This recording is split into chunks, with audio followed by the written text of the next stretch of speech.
We are live. What's up, guys? How's it going? How's it going? Yo. Welcome Hey back. there. Been forever since we've done a We Talk Money episode. Where'd you guys go? I think the market sell off and you guys just disappeared on us. Yeah, right. I've been trying to corral the troops. Yeah. Midsummer travel. Been having fun. Trav, what you been up to, man? Yeah, man, travel. We were in Portugal for 3 weeks, and then, I've been doing a lot of work on the stock side, just quietly chugging away here. Started a new stock focused podcast as well for those of you fellow stock geeks out there. What's it called? Give us a plug. Well, it's called Stocks and Coffee, and it's right now it's a daily cadence. So I'm putting out a daily short episode, kind of covering just all the stuff that's happening in stocks, earnings reports, just general stock market news, stuff like that. So yeah, it's not a replacement for We Talk Money. It could never replace We Talk Money. It's a more meant to be like, I always wanted something that was like just a quick morning, very, detailed dive on what's actually happening in stocks, and not like the CNBC BS version. Like, actually tell me what individual companies are saying and reporting and what their stocks are doing, gainers, losers, explain why kind of deal. Nice. So that's the idea. And I do also want to do some stock deep dives, like maybe 1 or 2 a week at least, and eventually bring on some guests as well. But it's a work in progress. Oh yeah. Awesome, man. Well, we'll if you want to drop the link in chat, let people know where they can go subscribe to that. And also, I wanted to show you guys and let you guys know we're actually moving the We Talk Money show to its own YouTube channel. I'm going to start doing a lot more shorter form videos on my channel, the Chris Dunn TV channel. And so right now, this is called the We Talk Money Clips channel over here, but I'm going to drop the link in chat. And I want you guys to go ahead and go subscribe to that right now before you forget about it. And because future episodes, we're going to actually go live on that channel. I did a survey a while ago and asked you guys, what do you want more on my channel, the shorter YouTube videos or longer? And a lot of you guys said, hey, put We Talk Money on its own channel and then do the old school videos I used to do on my channel. I was like, yeah, that makes a lot of sense. So we're going to do that. And let's go ahead and jump into it. If you guys have questions that you've been holding back very patiently over the last, 2 months. Oh, I think we lost Trav. I was going to say, we're one man down. Yeah, he'll be back. What just happened? Let's see. There he is. Sorry, everyone. No worries. All right. He didn't want to talk about the markets today. He's over it. Yeah. Well, prices started going down and he's like, shit, I got to get out of here. All right. Anyway, so yeah, we were just saying, Trav, I don't know what you heard, but we're moving We Talk Money to its own channel. And I was telling people, throw some questions in chat. We'll get to those. And actually, there was a question that came in early that I thought was really relevant to how we kind of wanted to kick off this show, because there's been so much that's happened over the past, I think it's been like 2 months since we did our last episode. So we'll just go ahead and call this season 3 of We Talk Money. And I think next week is a huge week for the stock market and just the overall economy, right, guys? Yeah, absolutely. What's going on? Well, unbelievably massive. I'll let Trav take it after I say this. It's, big tech is going to be reporting earnings next week, which is going to be huge. Expectations are pretty low, especially after seeing some of the reports that have already come out this week. But also, we have a Fed announcement, an interest rate decision. So, Trav, you can take it from there on why this is such an impactful week. No, I mean, you called it out right there. I mean, just an absolutely massive week in terms of corporate earnings, but also, of course, the big Fed meeting where they're probably going to hike at least 75 basis points. Some people believe maybe even as much as a full percentage point, which would be absolutely mental. But yeah, I mean, Google, Amazon, Apple, Meta, Spotify, Shopify, Intel. Who am I forgetting? Yeah. And then also you got a bunch of other big names, Roku, GE, GM, Boeing, ExxonMobil. I mean, there's just not only big tech, but just a who's who of bellwethers in terms of earnings reports. And of course, the big question right now is, are we just in a bear market rally or did we bottom? And I think corporate earnings will have a big say in whether or not we've actually bottomed in the market, in the stock market, or if this is just a bear market rally, because a lot of the bears out there are saying, hey, corporate earnings are going to roll over here soon. And as we look towards the end of the year, if we start seeing earnings estimates get cut, that could be the next leg down for stocks. And I agree that if we do see earnings estimates getting cut significantly, especially among some of the big bellwethers, that could be a catalyst to further downside of the market. So next week's corporate earnings goes in and line Fed with Kissy's question. They were asking, with the report getting released next week, and it looks like a recession could be a reality.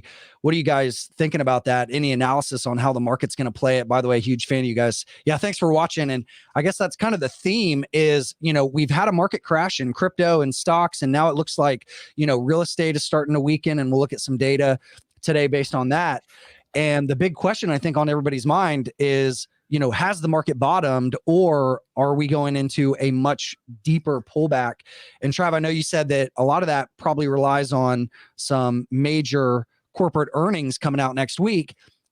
Are you a bull, a bear? What are you thinking? Where are we headed? I'm more bearish than I am anything because, even though we did shake out a lot of the excesses in valuations, both on the stock side and also on the crypto side, we shook out a lot of the just absolutely crazy mental stuff that was happening. But there's just a lot of signals that things are getting worse, not better. And the other thing that really worries me here is the Fed remaining very aggressive, even in the face of weakening economic signals.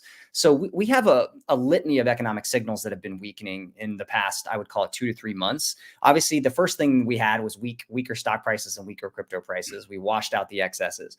Then we started to see the real estate market start to cool off and actually start to weaken. We've seen, you can show that data here in a minute, like you said. Then we saw copper prices and commodity prices actually pull back. In fact, copper, I think, is down almost 25% year to date now. And copper is one of those industrial metals that is often looked at as a barometer of strength on the industrial and manufacturing side. So real estate pulling back, copper pulling back. Then we've started to see weak PMI reports. So the purchasing manager index, especially on the manufacturing side, has been weakening over the last 2 or 3 readings. Then we have started to see weekly unemployment claims numbers start to creep up little by little over the past 5 or 6 weeks. And even though unemployment numbers are still low, and even last month's unemployment number for the month was still relatively positive, we see these leading indicators starting to tick up.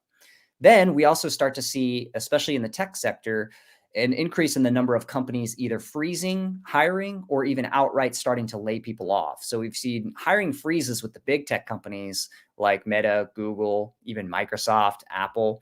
And we've seen layoffs at other companies, some of the maybe weaker ones, the Lyfts of the world, Stitch Fix, a few others worth noting in that Bloomberg article you can read there.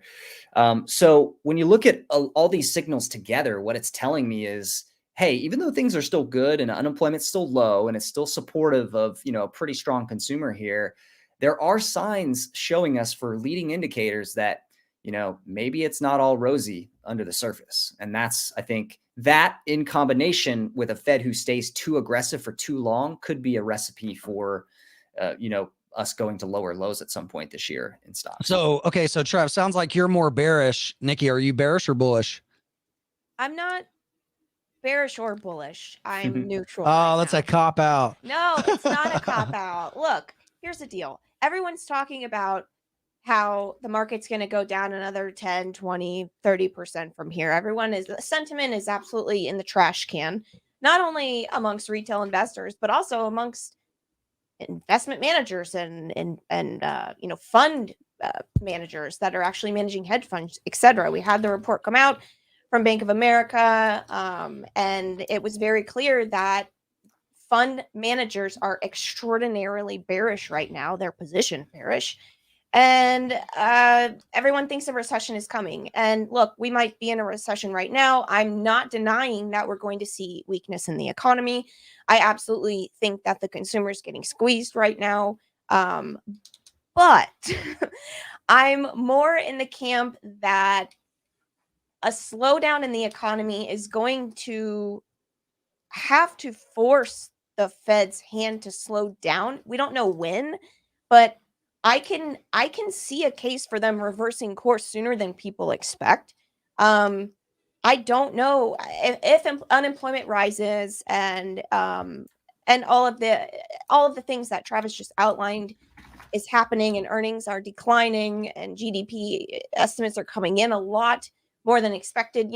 I'm not saying we're not going to see a slowdown. We're not going to see struggles in the economy, but I can see a case for the stock market just kind of chilling. Like maybe it doesn't go down another 20% like everybody expects.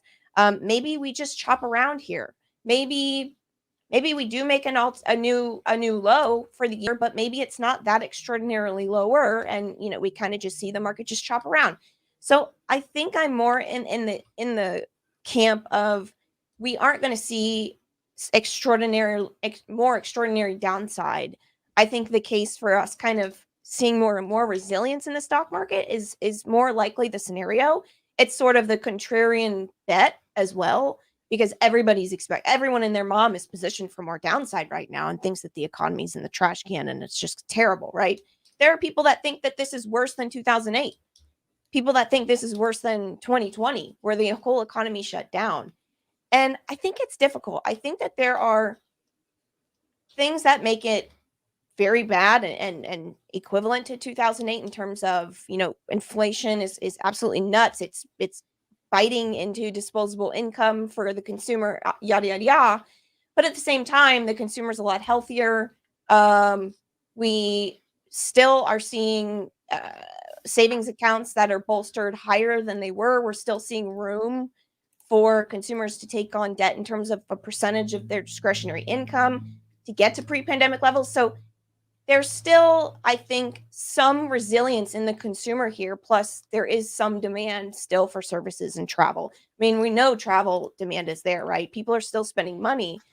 I mean, those are great points, honestly. Like, I actually agree with you, Nikki, that when I think about, even though I would say I'm probably tilting more bearish, I would say that there are also a lot of people out there that are bearish, that think the sky is falling and it's like doom and gloom 2008 all over again. And I would, similar to you, disagree with that. I'm not in that camp, just because if you look at the actual data, 2008, this may be recency bias of people as well, looking at 2008 and 2020 pandemic and going, oh shit, we're headed for economic Armageddon. But the reality is, like, the banking system is much healthier. The consumer balance sheets are actually still quite healthier than they were heading into 2008. So like you said, I mean, maybe inflation could quickly wipe out a lot of those excess savings, things like that. But, overall, from a financial system perspective, believe it or not, we actually are in a better spot. And even in the housing market, where you saw housing markets like even my own here in Austin, it got to absurd levels, right? Like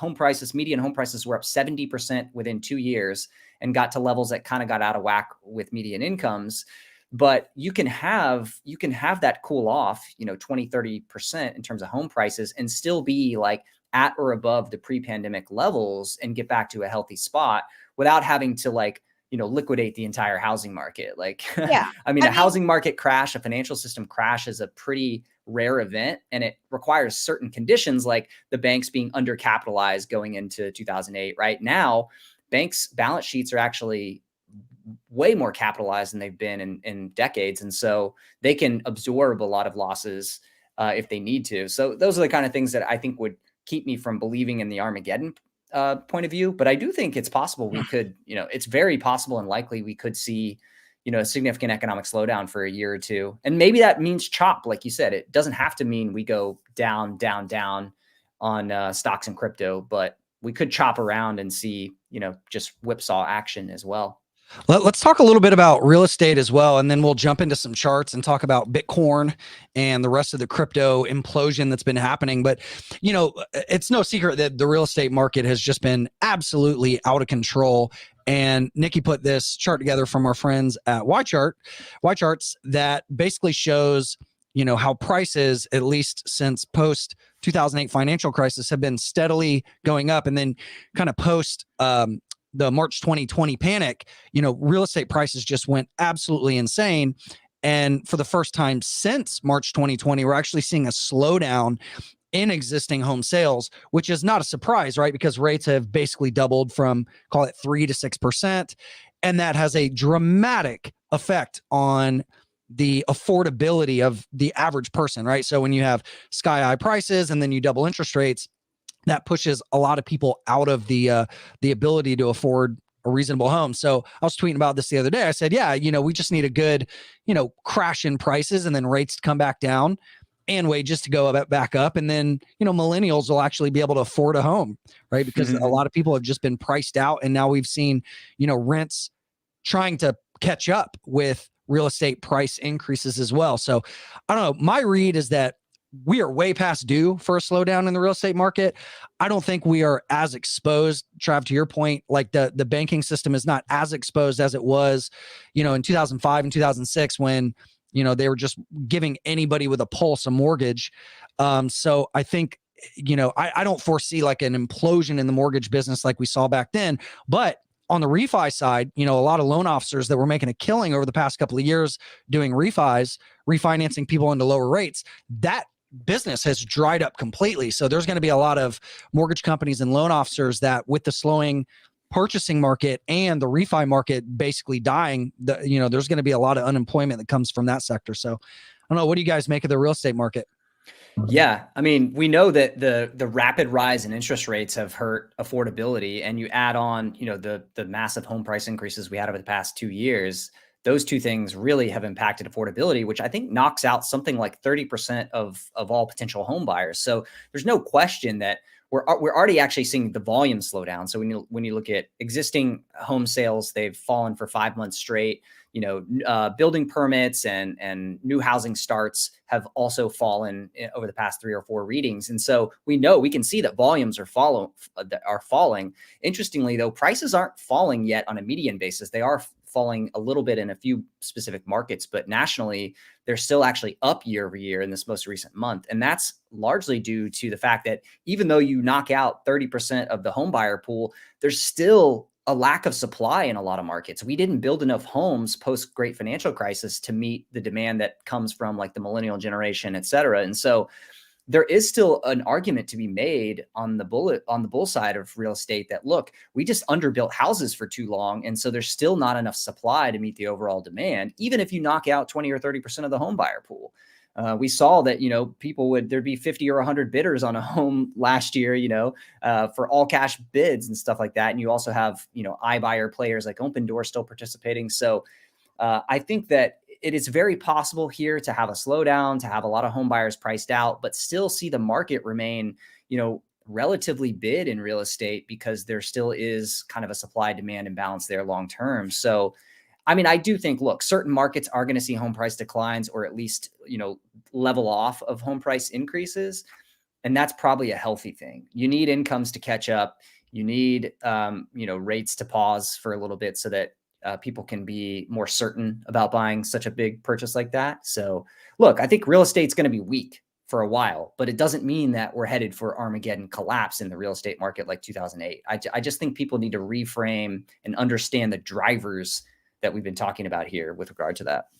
Yeah. And I think there's going to be a real wealth building opportunity in real estate when prices come down. If there is, a fear-based sell the news event, right? Like where people just kind of freak out and then prices come down, say 20 or 30%.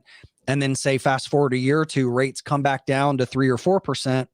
That could be a really good buy opportunity for a lot of people that have been on the sidelines. Yeah. Yeah.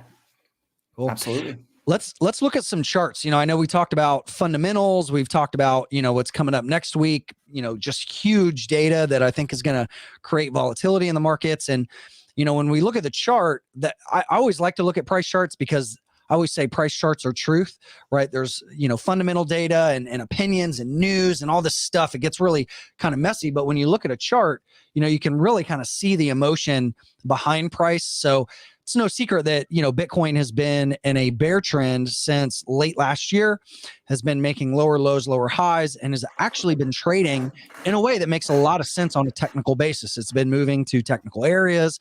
It's been making, Fibonacci retracements and extensions, hitting areas pretty precisely.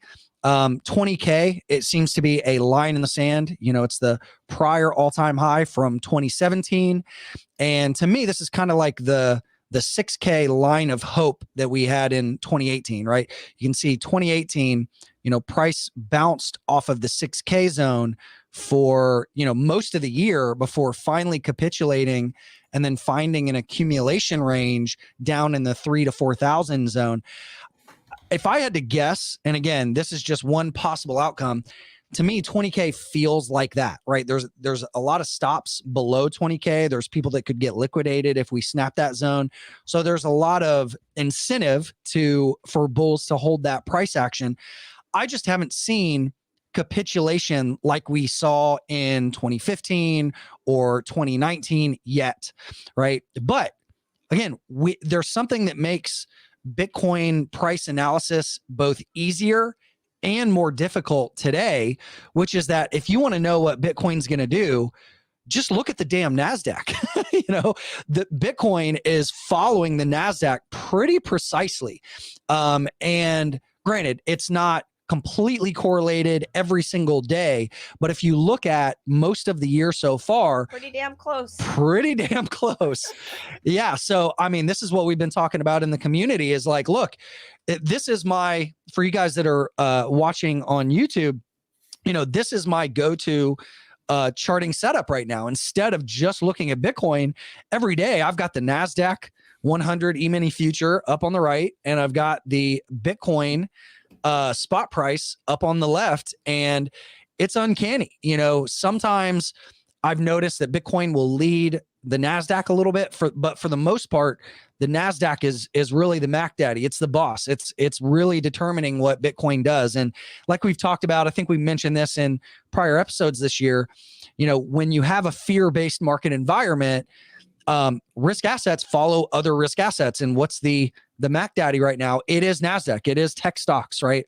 So that's why Bitcoin is just following it so closely. So in prior market cycles, I didn't put as much weight on the NASDAQ. I'd say, look, Bitcoin's moving, and Travis actually ran data on this the last time we were in Bali pre-COVID. And we actually found data that supported that it was uncorrelated.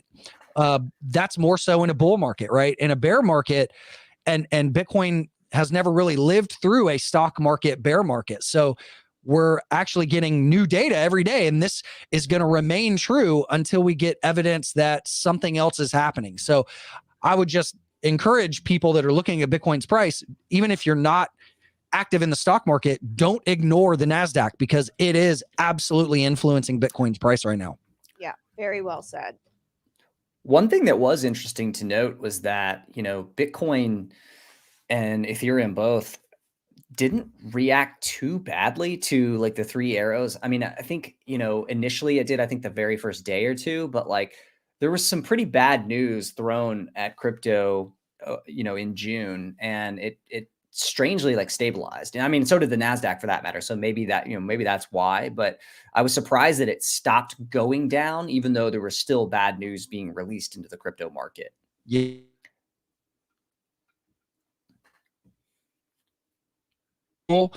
And how Bitcoin reacts to negative news. So this was a tweet that Dan Held put out. Was this yesterday? No, this was today. This morning he said, insane that in the last couple of months we've had, and then he lists 8 really bearish things that have happened in crypto. Number 1, the Luna collapse. Number 2, Tesla dumping 75% of their holdings. BlockFi getting bailed out and having a massive markdown on their valuation. Celsius going bankrupt. Voyager bankruptcy. 3AC bankruptcy. Miners capitulation, and Bitcoin dropping 50% or whatever. So in a bear market, negative news has negative impacts on price. We actually saw this back in 2014. I need to actually pull up Bitstamp here, but back in 2014, it seemed like every couple of weeks there was a negative news piece, and on every negative news piece, you can see that price actually got drugged down. So there was like breakdowns, and these are actually some pretty good short opportunities through this extended bear market. But then what happened is in 2016, we noticed that there was still negative news. There was a big Bitfinex hack. There were several just big negative news events, but price was shaking it off and actually holding higher lows. And that's when you actually have evidence that the buying pressure is stronger than whatever negative news is occurring. And so, Trav, to your point, yeah, right now, like in the first half of the year, there's been a bunch of negative news that has caused breakdowns and has caused some capitulation and some high volume washouts. But most recently, you can see that Bitcoin has stabilized at that 20K price zone, and the negative news that's been coming out has been having less of an immediate effect. So we could be at an accumulation range. I think it's too early to confirm that, hey, this is the low and that this is the accumulation range. It's yet to be seen. We've only been down here around 20K for, about a month, right? And typical accumulation ranges take anywhere from 3 to 12 months to really confirm themselves. So is this a low? I don't think so. I think the odds are that we're going to have another leg down, but I'm open to being wrong. And there is a possibility, even if I think it's a lower probability, there's a possibility that 20K holds and this does establish a higher accumulation range above the prior all-time high from 2017. So am I aggressively buying right now? Not yet. I am looking for what we call the popcorn effect, where we're starting to see some other altcoins that are either having short squeezes or some counter trend moves. So there have been some good bounce plays over the past week, and I'm looking for evidence that we're going to get continued bounce plays in alts. But again, it all depends on what the Mac Daddy NASDAQ does. And we've had a little bit of a bounce over the past couple of weeks in the NASDAQ, but you can see today it's pulling back. So the big question is are we going to be able to hold 12K on the NASDAQ that was prior resistance, now potentially support, or are we going to go for another leg down? So I actually studied the 2008 price action yesterday on the daily time frame and the weekly time frame. And what's interesting is we had one fake out breakout that it was a bear market rally, and it was one fake out that looks pretty much exactly almost like what we're seeing right now. What time frame was that? It was the 2000. Oh God, I'd have to pull up the 2018 chart in Discord. I don't have the no, it was back in the 2008 sell-off. Oh, 2008. Crisis. I think the sell-off, the fake out. I got to get into the stock chat and actually look at the image to get the exact. You talking about like right here? Yes, I believe so. Yeah. There was one that was an actual confirmed trend shift on multiple different, indicators that I was looking at. And we're in that now in Bitcoin, and, Bitcoin's kind of irrelevant because we didn't have that data back then, but thinking about the NASDAQ and the S&P 500. So in my opinion, I think that next week is going to be really the tell. Like if we see big tech come out with earnings that's not as bad as expected and the market holds up, or whatever combination of scenarios that you can imagine could happen next week, including the Fed announcement, like everybody should be paying very close attention next week, because if we see this price hold up and we see a continued move higher, that to me is going to be like, okay, this maybe this isn't a fake out. Like maybe this was the bottom, because the market has every reason it could possibly have. And especially in Bitcoin too, you just outlined all of those negative things that have been happening. The market has had its chance to go lower based on just bad news. And so I think everybody should really be paying close attention, because this is either going to be like that big fake out or maybe resilience. So I don't know. I just wanted to point that out, because I do think price structure overall compared to the 2008 sell-off is a little bit different. But that one similarity I'm seeing right now is in exactly that price you had pulled up, comparing the Bitcoin and the NASDAQ. Like that trend right now is everything. Yeah. Yeah. I mean, I think that's the big tell, right? So next week, seeing what leads up. Here we are, Friday afternoon, looks like the markets may close red today. So seeing what happens through next week, I think will be huge. So we'll definitely have to do another show, to see what the fallout is from all that, and kind of determine, like, is there a bellwether for, lower lows, or is this the bottom? I think it's a little too early to tell. And we've got some questions about some price action here. Grievous was asking, how's the move to 17 to 18K in Bitcoin? Not capitulation. Look at the volume. Yeah, I mean, that's the thing. Like you'll have, so you can see back here in mid-June, there was a big sell-off, right? Where price went from basically, you know, the low 30K down to call it 18K. So it was about a 45% sell-off on larger volume. And short term, yeah, that was capitulation. One thing that kind of concerned me about that sell-off though, is the bounce was really, really weak, right? Like there was a little bit of capitulation. There was like an engulfing candle. But if you look at the week or two, or really ever since then, the bounce has been very muted, right? Typically what I look for on an aggressive sell-off is a bounce of at least half of the sell-off, right? But really, you know, price action only went up about 20%. Instead of getting like an aggressive V bottom bounce. And I'll give you an example of something that's different. You know, back in 2015, January 2015, when price sold off from the 300s to the mid 100s, you know, we were here buying in the 180s, and look at the difference in price action from what we just looked at over the last month to what happened here. We had a similar, you know, 40 to 45% sell off in a few days, and then a very aggressive bounce, right? It actually bounced over 100% in about 2 weeks after that, right? So that to me was very telling, like, hey, there's a lot of demand here, and it was a full retracement of that prior bull trend. So we're not quite there. Again, at 20K, you know, we still haven't done a full retracement. I think a full retracement is closer to 12K. But again, I'm open to being wrong. What I would actually look for like the first sign of a reversal here would be more of like an inverse head and shoulders. So the one thing that you could consider the left shoulder would be this move down to, you know, 25K. Maybe something like this. If we got to bounce back to retest the low 30s, this would be kind of the first sign of strength that I would look for, is if we could hold up a like much higher lows than 20K and then eventually get above the moving averages again. I think that would be the first sign that we're back in a bull market. Until then, I mean, we could just continue to put in these bear flags and fake out breakouts and then continue to have these extensions to the downside. So how am I playing it? I'm hedging breakdowns with shorts, usually on futures.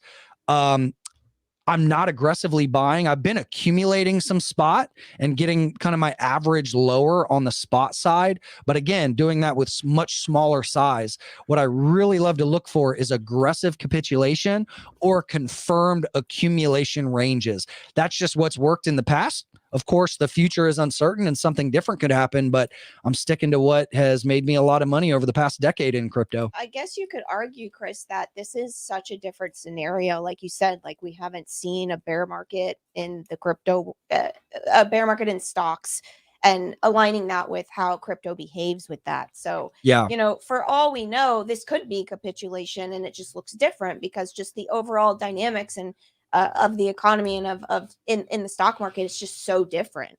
We've got the Fed hiking, we've got high inflation. I mean, just overall, things are going to trade differently in this environment. So maybe this was capitulation, and accumulation is going to be the name of the game. We're going to see more of that than we are going to see V bottoms. I don't think we're going to see a lot of V bottoming action over the next, you know, I don't know, 6 to 12 months. I think it is going to be more of that slower grinding, inverse head and shoulders being formed. Just a lot of that, I think, over the very conviction V bottom action that the Bitcoin market is probably used to. And I know the stock market has been used to as well. Yeah. And this is one thing that we got to keep in mind is the market participant pool has dramatically changed since 2013 and even 2017. What I mean by that is the people and entities and computers and algorithms that are actively trading crypto, it's much, much larger and much more diverse than 2013, 2015, 2017. And Post 2020, now we've got a lot of larger funds, we've got institutions, we've got government stepping in. And so that does change the way that it trades, right? And the fact that it is trading so closely to the NASDAQ, you just can't ignore that, right? So I agree. I think, price action is going to look different this time, and going into future market cycles. Markets evolve, right? And market environments change, and the competitive landscapes change. We saw this in the E-mini futures markets, right? Like, day traders used to be able to make a living day trading futures. Nowadays, you can't compete with algorithms, right? That's why I've outsourced my day trading to professional funds, right? That hire PhDs and stuff. So that's what trading and investing really is all about, is being nimble and adjusting your strategies to changing market conditions. All right. Let's see what's up next. I know we've got a bunch of questions coming in. Let's see. Maybe we'll throw some questions up on the screen. Trav, anything you wanted to add to that before we move on? No, what was well said. Cool. All right. How much of an effect do you think the baby boomer demographic retiring has on the labor market? A lot. I mean, explain. Well, so yeah, we've seen the participation rate in the labor market decline, and we don't have enough people to fill all of the jobs that are out there, at least matching skill sets, right? A lot of baby boomers retired during the pandemic. There were many reasons for that. I personally, anecdotally, know many baby boomers that ended up just calling it quits and just taking their Social Security checks and saying, screw it, I'm just not going to go back to work. I think that baby boomers, I was anticipating for them to be kind of pulled back into the labor market because of inflation, because when you are retired, you are on a fixed income. And typically, if inflation is increasing, that's really going to hurt retirees that are on a fixed income. And I thought, well, maybe that'll push people back into the labor market, but I don't think we've quite seen that yet. So I've been kind of watching that. I believe that we're still struggling to get people back in. So I don't know. That's my take. I do think that the boomer demographic has made an impact, and we know that they've retired more so over the past few years. And we know that we're still having a labor shortage issue. Even though unemployment is rising, there are still for hire signs everywhere you go, and there are still jobs that need to be filled, and there's not enough people to fill those specific types of jobs. So that's my take on it. Yeah, it looks like unemployment claims have been climbing since March. Has something changed, or is this just unexplainable? People are getting laid off. Yeah, this does kind of coincide with the pullback in the markets. So maybe this is a bellwether for deeper prices. Trav, I don't know. What do you think? Yeah, you showed the Bloomberg article earlier. Obviously, there's specific industries like tech that have seen a pretty heavy increase in hiring freezes or layoffs. And so, there have been, the trend, I think, is that we are seeing, as parts of the economy slow down, we are seeing corporations get progressively more conservative. And so they're starting to slow hiring plans, or even in some cases already lay off workers. And, we've seen a pretty quick shift in that. And so I think the trend is undeniable here. I mentioned that earlier as just one of the signals that we're seeing that is suggesting a slowdown in the economy, at least, in certain parts of the economy. So, yeah, I think you can't ignore that. That's one of those leading indicators I look at, is weekly unemployment claims. And it's not yet at alarming levels, but the trend is not your friend here. It's headed, the trend is obviously very clear and headed in the wrong direction. So we could see unemployment tick up from that very low 3.6% rate we saw last month, start to tick up a little bit. And that, at some point will give the Fed a reason to maybe pause its aggressive interest rate hike cycle, but we're not there yet. Next week, I think we're still going to get 75 bips or more. And again, that's why I see this mismatch between some of the leading economic signals like weekly jobless claims and, inflation, current inflation numbers, and current Fed policy being out of whack. At some point, the Fed's going to have to admit, hey, we are starting to see the effects of our interest rates slow the economy. And we've got to, there's a big question here. As you know, they used to have this dual mandate. They want to keep unemployment low and they want to keep inflation within a certain low range. But they've kind of abandoned the unemployment part for now because unemployment's low. So they're all focused on inflation. But what happens when we see the unemployment rate tick up to 4 or 5 or 6%? Is the Fed going to blink? And that's a question we don't really know the answer to yet. Well said. All right, next question. Freeman Young asks, if Coinbase is insolvent, what would that mean for crypto?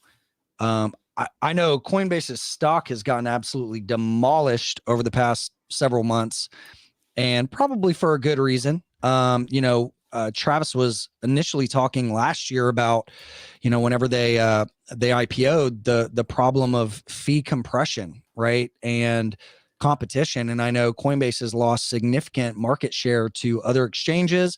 And obviously with the altcoin market imploding, there goes a lot of their trading volume. Will they be insolvent?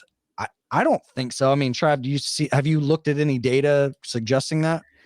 Well, the concern at Coinbase is that, yeah, trading volumes are down significantly. And if you have additional pressure from competitors taking fees down, then, you could have, look, Coinbase burned cash in Q1. So Coinbase has something like 6 billion of non-customer cash. So, 6 billion of actual corporate cash on its balance sheet, which is a pretty big pool of liquidity, right? They can stand quite a bit of losses, but they burned something like $800 million in Q1. So their burn rate right now is very high. So if not only their business continues to get worse, but you start to burn through a big chunk of that cash, you could get into a situation where Coinbase has to raise more capital at a minimum.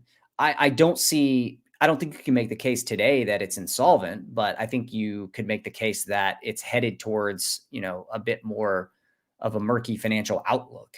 And if they don't slow down their burn rates in the near term, then I think they could be looked at as a possible candidate for restructuring at some point. We're still a ways away from that. I don't want you to get my words twisted here, but again, like that burn rate is scary. 800 million burned in the first quarter. Yeah. And you've got 6 billion. So that would, on that existing burn rate, you basically have like 7 or 8 quarters worth of cash on the balance sheet. But again, if the burn rate gets worse or, some other situation happens with the cash balance, then you've got not that long of a runway, maybe a year or two at current rates. Yeah. I don't think that, let's say the worst case happens, right? Like Coinbase implodes, they die, they go bankrupt, they have to restructure, whatever. The risk is if you have, for the individual person is, well, if you're a shareholder of the stock, that's obviously bad. But if you have coins on the exchange, they said, we covered this, like 6 months ago or something, where it's basically like your coins on the exchange are not really your coins and they could get tied up in bankruptcy proceedings. So the lesson there is get your damn coins off of any exchange, right? Like I only keep enough for basically one trade's worth on any exchange at any given time. But the vast majority is buried in Travis's backyard. No, but I just don't keep your coins on an exchange, number one. And number two, like if it went under, what would that mean? Well, would it drop prices? Yeah, probably, because some liquidity would dry up, a little bit, but it would go to other exchanges. So I don't think that it would be the end of crypto or the end of Bitcoin. It's just one company that serves as an on and off ramp to crypto. I would say this too, just real quick on that note. Coinbase currently has a $15 billion market cap. So even though its stock is down a lot, it still has a very high market cap. It could raise capital even at a discount to the current stock price. It could raise a couple billion to give it, more runway, another year or 2 or 3 of runway if it wanted to. Yeah. Now it needs to do that quickly. It needs to do it before the stock declines another 50 or 60%. But I wouldn't be surprised to see Coinbase maybe raise capital at some point again this year, especially on a bounce like the stock is having right now. So yeah, it's one of those situations where there's still options for raising liquidity, but those options, could dwindle if time goes on and they don't take any action. Analysts have them actually getting back to positive adjusted EBITDA and positive cash flows in 2023. But, if we're in a serious crypto winter, then, that may not happen. So I think they probably would be prudent to raise a bit more capital. We'll see if they actually do it. Yeah. And I don't know. I mean, we've seen fee compression in the futures markets and stocks, and we're already seeing it in crypto with, Binance slashing fees and, FTX being a strong competitor. Like, I don't know. I really don't have a strong opinion on the outcome of Coinbase, a few years from now. I don't see how they're going to be as profitable as they've been in the past when, they were one of the first movers and they were charging outrageous fees. Like, the market's just not going to go back in that direction. Fee compression was my biggest argument against buying Coinbase. I just couldn't get past it. I mean, I've seen what happened in the stock world, and sure enough, here we are with FTX really pushing that. So yeah, that was definitely one of the bear cases for Coinbase from the beginning. Yeah. Another comment I just saw, Theo says, one thing certain in a bear market is small coins fall to oblivion. Yeah. I mean, I think this is something that we've said probably 400,000 times on the show is 95% or more of altcoins are going to eventually go to zero. So that's another problem for exchanges is, in the crypto winners, a lot of them don't survive. And I just look at a lot of the projects that still have massive market caps on paper, things that are worth hundreds of millions or billions of dollars, but are only trading like in the low tens of millions average daily volume. I think there's a lot more downside to go, obviously, on some of these alts. I think a lot of them, we just need a good culling, right? Like if we look at the total 3 chart, so this is the crypto market cap excluding Bitcoin and ETH, and I put ETH in there just to look at smaller cap stuff. It was only, I'm using quote fingers, only a 70% drawdown. I think there could be a lot more downside with a lot of altcoins. So, and we see in bear markets that altcoins typically go up a bigger percentage in bull markets, and in bear markets, they go down a bigger percentage than Bitcoin. So they're just more volatile in general. So you got to be really careful. But, back to the Coinbase and the exchange argument, it's like, yeah, if a lot of these are going to die, what's that going to do to trading volumes on exchanges?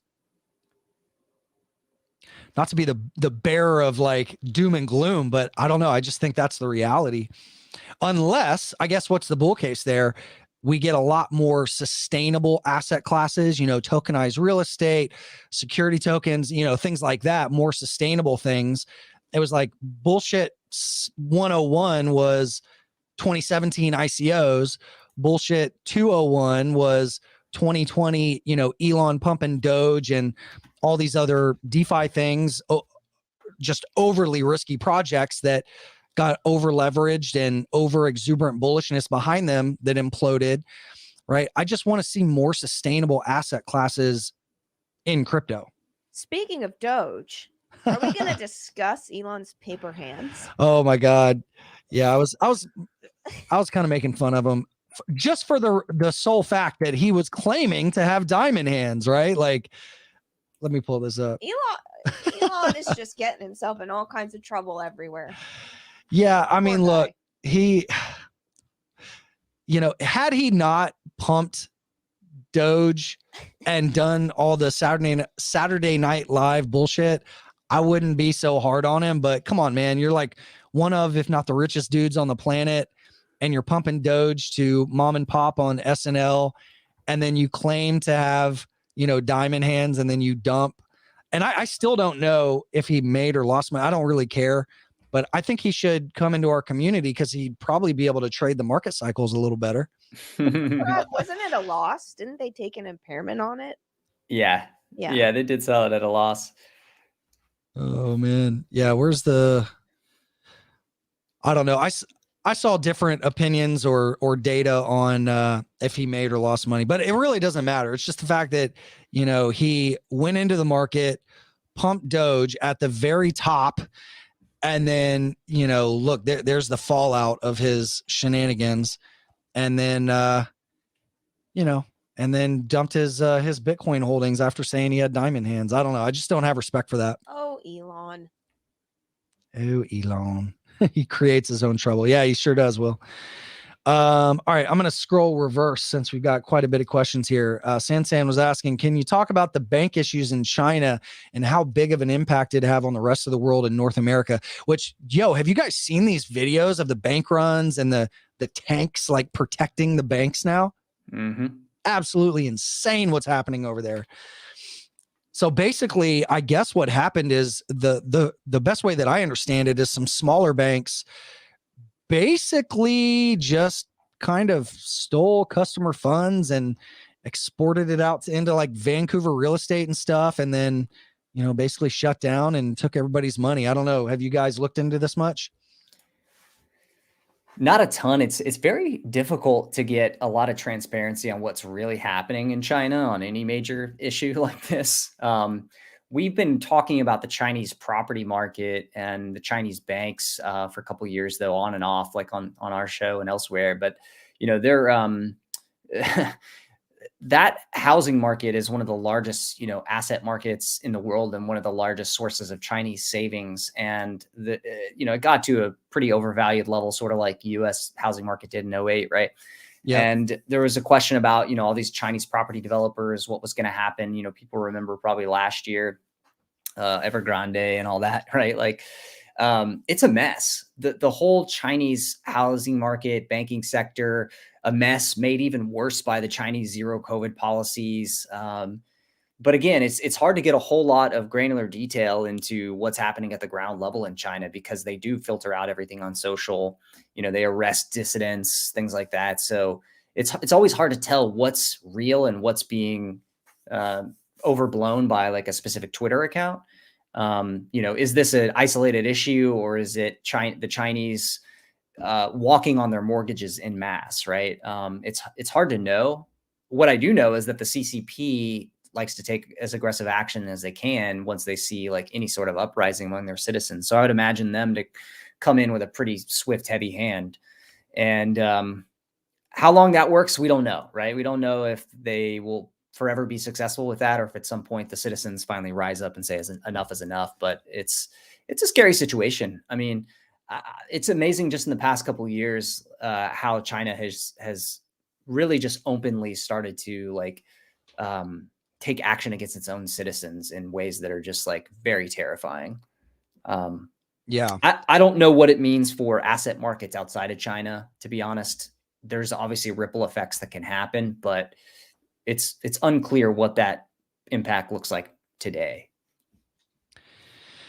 Yeah, like you said, transparency is the hardest thing because they do not really put out data that you can trust. There's a few YouTubers that I follow that lived in China for a long time, and they're doing their best to get the right information out. And like you said, I mean, the CCP is just so heavy-handed and so authoritarian, totalitarian, whatever you want to call it. And it's just really sad how they treat their citizens. And yeah, I mean, there's probably going to be some ripple effect, but hopefully their implosion doesn't cause too big of problems.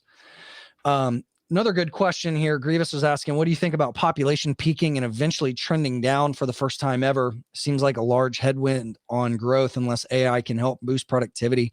And I think, we could look at China as an example of what can happen when you do have population implosion. Have either of you guys looked into that much? I've been thinking about this a lot lately, actually. I have recently gotten really interested in the DINK community, which is dual income, no kids.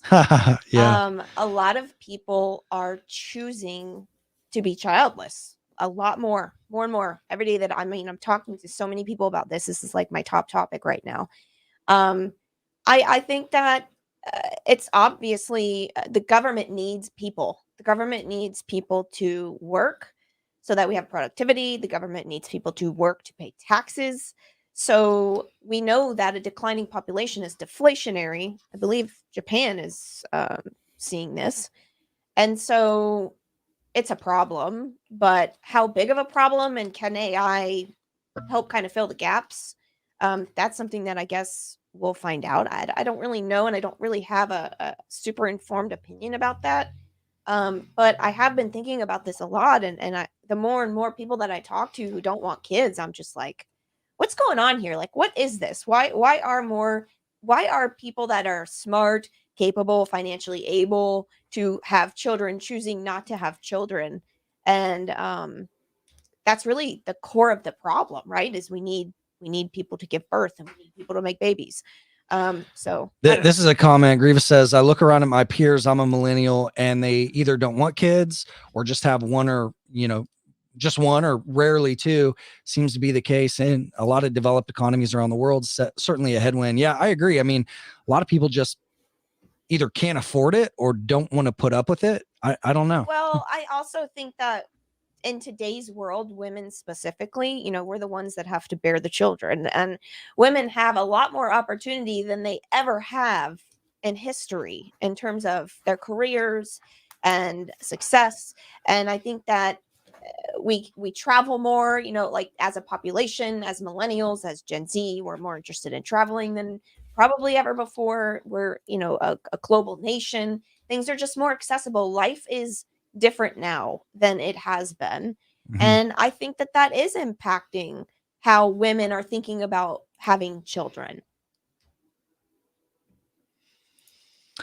Yeah, well said. Taking a look at the Japanese Nikkei index, for anybody that doesn't know, there was a huge stock market bubble in the 80s, and then the collapse going into the 90s and early 2000s. And even today, the Nikkei has not hit a new all-time high. I mean, their growth has just been really subpar compared to the West. And I don't know, Trav, do you attribute this to population, or are there other bigger factors at play there? I mean, population definitely factors into it. The Japanese are kind of like ahead of the rest of the developed markets in that sense of like seeing like the aging demographics, but also like the Japanese had that massive, asset bubble that got burst, and they've had a lot of the same like central bank policies. Debt to GDP went up massively as they kept stimulating with fiscal and monetary policy for many years. So yeah, it's kind of like watching the future of other developed markets in some ways. I don't know that we'll exactly follow the Japanese line, but I mean, the math is pretty obvious, right? Like the math of growth, and like, especially if you're looking at something like GDP, if you have a flat or declining population, it's going to be a headwind for growth, unless you have a huge growth in productivity, like the output per person, right? Like Nikki said earlier, I think. So, generally you're going to have a headwind to overall economic growth if the population is flat or declining. We still see, a little bit of population growth in the US. A lot of that is driven by immigration. But the problem for like the US has been that immigration flows have been getting smaller and smaller in the past few years for a combination of reasons. One, the crackdown during the Trump administration, but also two, just a drying up of immigration flows during the COVID period. So one thing I think that would help maybe countries like the US is to actually import skilled labor, right? To start allowing that immigration flow to happen, on the legal immigration side. Like it's crazy. We've talked about this before. It's crazy that we'll let, very talented, smart individuals come from other countries to study at our top universities and even do PhD programs, and then we kick them out. We can't get a lot of them visas, right? We can't get a lot of them the citizenship to stay here. Like, why are we doing that? Why are we allowing these bright, skilled immigrants to leave when we could be keeping them? We've seen the power of like high skilled immigration and all the companies that have been started by high skilled immigrants, right? So immigration is one thing that could help to solve that, because you do see certain areas of the world, Latin America, Africa, Southeast Asia, where the demographic picture does look a little bit better. And they could actually even help distribute some of that population back into developed markets if you had a sensible policy for skilled immigration. But look, I mean, nothing that we're doing at the federal government level makes any sense. So I don't know if that issue ever gets fixed. I saw a stat the other day. It was like 80 or 90%. I think it was like 88% of Americans feel like the country's on the wrong track. And I completely agree with that. But the problem is nobody agrees on what the right track actually is. Yeah. Well, it's kind of amazing that we talk around each other, on different sides of the political spectrum. We talk around each other on issues. Like if we could just figure out like sensible things, like skilled immigration, right? The whole topic of immigration is a hot button topic where people are like, oh, we got to stop the illegals all coming in. And, like everyone else is like, well, but like America's the land of the free. It's like, okay, we can have that argument, which is very polarizing, or we could also have the argument of, well, okay, what if we improved immigration for skilled immigrants coming in the country? What if we made the visa process easier? Is that something we can agree on? Probably. Does it ever enter into the conversation when the topic of immigration gets brought up? No, because you're like people that are leading the if you're not polarized, Trav. Yeah, no, it's just either the other to get votes these days. Yeah, it's just extremely frustrating because I think there's more common ground than we are led to believe. It's just that the media, the politicians themselves are politicizing some of these issues to a degree that does not allow us to even talk about common sense, like middle ground solutions, right? So I know this is not news to anyone out there. It's just I've never been more frustrated with the state of policy making and politics in the US. It's just let's keep going on this politics talk. 1,000%, Trav. Annie's asking, how do you think the November elections are going to affect the markets in the short term? Well, I mean, it adds a whole nother layer of volatility to that fall timeframe, right? So, yay. We think right now, based on the data, look, let's just take our political views out of it for a second. If you just look at the data, Biden's polling numbers have gotten worse and worse. It's widely believed that the Democrats are going to lose one, if not both, of their majorities in the House and the Senate. So you're going to have probably a divided government. You'll have, the Democrats still at the presidential level for 2 more years. But on the legislative side, you're going to have probably, based on the polls today, at least partial control by the Republicans. So that can often be seen actually as bullish. I will say having a divided government at the federal level in the US can often be seen as bullish because it means essentially, both parties can't get what they want and you have gridlock, and therefore you have like nothing being done at the federal level, which kind of allows everybody else to go on with their business. No new taxes, no new major changes, right? So that could actually be, oddly enough, a slight positive. But you're going to have a lot of volatility leading up to the elections and what that could mean for, just general like risk outlook, I guess you could say. Yeah, well said. I mean, there's definitely a lot of known volatile things coming up, right? So next week, Fed, massive earnings, election, recession data, unemployment, right? Like, there's so much that's going to get thrown at the price action. I think it's good that we're back doing the show again. Hey, hang on. Yeah, I mean, the time is now to be dialed in, right? Like there's certain times in the market where it's like, hey, there's not shit happening and things are really boring. Even though prices are down, I think this is the time that you really need to like buckle up and like focus and pay attention and do the work. Trav, like you said, you've been quietly doing work behind the scenes. Nikki, what have you been up to? I know you've also been spending a lot of time researching. Yeah, look, I'm buying stocks. I'm buying the broad market passively. I do passive investing through ETFs. I also do active investing through stocks, individual stocks, and I'm nibbling. I am not of the mind that look, I'm not trying to time this perfectly. I can't because I don't know what the future holds. Nobody knows exactly what this market is going to do. But if I'm thinking about my time horizon and I'm thinking about the companies that I really, really want to own over the next, 2 to 5 to 10 plus years, this is it. Like when the market is down 20% at any point in your investing career, you need to be paying attention. And historically, those have been the best times to be picking up stocks. And I think personally right now is a great time to add quality to the portfolio. So that's what I've been doing. There's still a lot of the trading opportunities haven't quite been there in terms of like swing trades, but that will come when the trend finally ends up shifting, because one day it will. We don't know when, but when that happens, I think that it's going to be trading opportunities galore.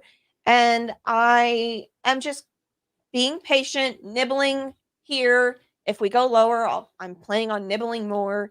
And I'm just not getting too caught up in, oh my gosh, the market could go down another 10, 20%.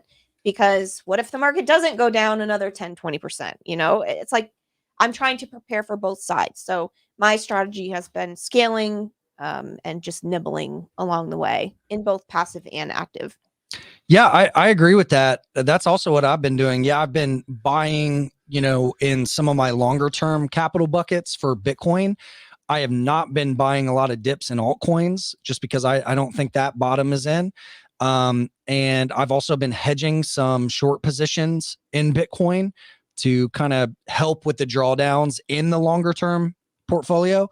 And believe it or not, I mean, my best performing asset is my managed futures account this year. So as of last month, it was up over 45% year to date. So I think it just makes sense to have uncorrelated asset classes, right? Things that go up when equities and crypto goes down.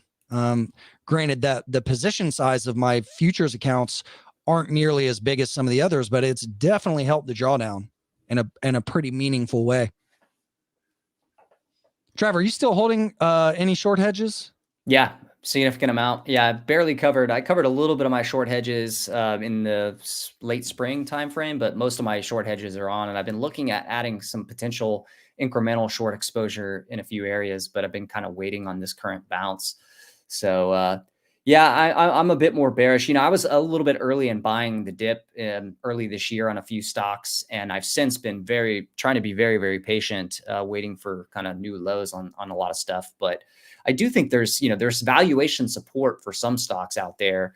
Others probably still have a long way to go yet. But I kind of agree with Nikki where I do like the idea of dollar cost averaging into stuff that I can get behind from a valuation perspective, from a long-term fundamentals perspective. Even if I don't catch the exact bottom, I can kind of dollar cost average into that stuff over time. So I will start doing more of that probably here in the next few months, even if the market's looking weaker.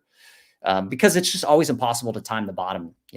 The stocks will bottom before the economic data gets better. And while I don't think we've hit the bottom here, I do think there'll be a point probably where, things get max pessimism, and it's impossible to know exactly how to call that bottom. Yeah, well said. All right, so we've been going for a little over an hour. Let's go ahead and start to wrap it up. One thing I just wanted to mention was a thank you to YCharts for sponsoring the show. And for anybody that is not a part of our wealth building community and you want to be a part of active traders, investors, and entrepreneurs, you can go to wetalkmoney.com/community and check out what we do. We have a Discord channel. We do watch lists, we do alerts, we have weekly live market update classes and all that good stuff. So I know most of you guys are a part of it. If you're not, go ahead and check that out. Also, Trav, do you have a link for the new Stocks and Coffee podcast that you just launched? Yeah, I just threw it in there in the chat, Stock Geek TV, in the YouTube chat. So that's the anchor link. So you can from there go to Spotify or Apple Podcasts or Amazon Music or wherever you listen to your podcast. There's an RSS link in there too. So yeah, and for anybody that came in a little late, Travis is basically doing I guess most mornings, you're doing a brief market open, I guess, or pre-market. Is it before the market opens or after the market opens you're launching that? I was initially going to do it pre-market, but I've been doing it right after the market opens is when I've been recording it, just so I can kind of talk about some of the price action for the morning. And obviously I walk through a lot of the major news that's come out on specific stocks in the market as a whole, talk about some macro stuff sometimes as well, but I'll also be looking to do one or two deep dives on individual stocks on the podcast and eventually bring on some guests as well. I know Nikki wants, I'm going to try to convince her to come on the podcast here next week or the week after. Cool. But yeah, thanks for plugging it. It's meant to be, just a daily source of up-to-date news on stocks and individual companies and, what's happening in the market on the stock side. It's awesome. I've been listening to every episode. Sweet. Thanks. Also, guys, one more time, I'll say this. I'm going to post the link to the new We Talk Money YouTube channel. Going forward, we're going to move these episodes, the We Talk Money longer videos, over to the new channel. So if you haven't done so already, go ahead and subscribe and hit notifications, because that's where we're actually going to be doing the live streams going forward. So make sure to subscribe to that. And then on my channel, which is what we're live streaming on now, I'm going to start doing some of the shorter form videos, like 5 to 15-minute kind of shorter form videos where I do different topics on crypto, entrepreneurship, investing, active trading, all that good stuff. And also the mental side of things. I've been getting a lot of really good questions and video ideas that I'm going to start knocking out. So yeah, thank you guys for watching. Thanks for subscribing. And I know a lot of you guys have been watching or in our community for well over 5, 7, some of you guys almost 10 years with us now. So thanks for being a part of what we do. And yeah, thanks to Nikki and Trav for bringing so much value to the show. And yeah, anything you guys want to wrap up with before we leave it? Stay calm and buy stocks. Stay calm and just buy. Nice. Within reason. Yeah. Just leverage up, you know. No, I would say the opposite. I'm the bear on the show today. I'm like, take your I'm time. glad that we have differing opinions, though. That's what makes it interesting. Yeah. I mean, I'm not afraid to buy the stuff that I like long term, and I will nibble and dollar cost average. But I also think now is a good time for patience. Next week is going to be absolutely mental, and we are going to know a lot more about the direction of markets after next week, after we get the Fed decision and tons of corporate earnings. So yeah, I should have followed my statement with after next week. Yeah. Let's see what happens next week. And then you can make a more educated decision. Awesome. Well, we'll look forward to seeing everybody next week, and stay safe out there. Don't do anything that's going to take you out of the game permanently. And we'll see you guys soon.